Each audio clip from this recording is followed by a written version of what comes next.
السلام علیکم۔ آج کے دور میں قسط پر چیز لینا ایک عام عمل بن چکا ہے۔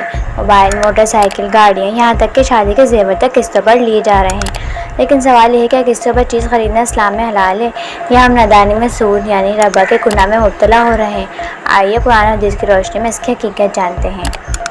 قسطوں پر چیزیں لینا کیا ہوتا ہے؟ قسط پر ہر چیز خریدنے کا مطلب یہ ہوتا ہے کہ آپ ابھی چیز لے لیتے ہیں لیکن اس کی قیمت تھوڑا تھوڑا کر کے وقت کے ساتھ ادا کرتے ہیں۔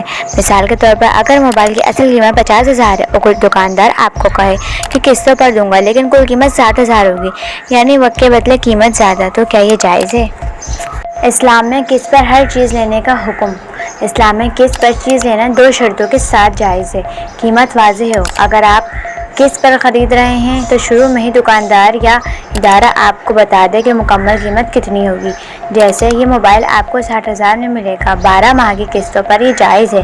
قیمت میں تبدیلی نہ ہو۔ اگر درمیان میں قیمت کم یا زیادہ کی جائے یا قسط لیٹ ہونے پر اضافی رقم مانگی جائے تو یہ سود بن جاتا ہے اور یہ حرام ہے۔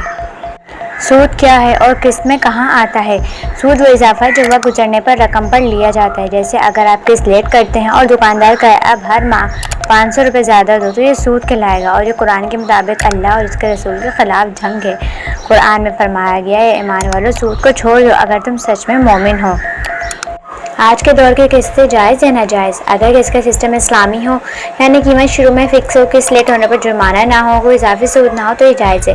اگر قسط کا سسٹم سودی ہو جیسے بینک یا کمپنی کہتی ہے کہ اگر آپ نے قسط لیٹ کی تو جرمانہ ہوگا یا سود کے ساتھ ایزی منتھلی انسٹالمنٹ ہو تو یہ ناجائز اور حرام ہے۔ اسلام ہمیں کیا سکھاتا ہے؟ اسلام تجارت کو جائز رکھتا ہے لیکن ظلم، دھوکہ اور سود کو سختی سے منع کرتا ہے۔ نبی صلی اللہ علیہ وسلم نے فرمایا جو شخص سود کھاتا ہے وہ اللہ اور اس کے رسول سے جنگ کرتا ہے۔ کیا کریں؟ کیسے بچیں؟ ہمیشہ قسط لینے سے پہلے یہ چیک کریں کہ مکمل قیمت شروع میں فکس ہے، کیا قسط لیٹ ہونے پر اضافی سود تو نہیں، کیا آپ کو دھوکہ تو نہیں دیا جا رہا۔ اگر سب کچھ واضح شریعت کے مطابق ہو تو قسط پر لینا جائز ہے، لیکن اگر سود شامل ہو تو یہ حرام ہے اور ہمیں رک جانا چاہیے۔ آسانی کی تلاش میں اگر ہم سود کے جال میں پھنس جائیں تو یہ وقتی فائدہ نہیں بلکہ آخرت کی بربادی بن سکتا ہے۔ اللہ میں حلال روزی جائز تجارت کی توفیق دے۔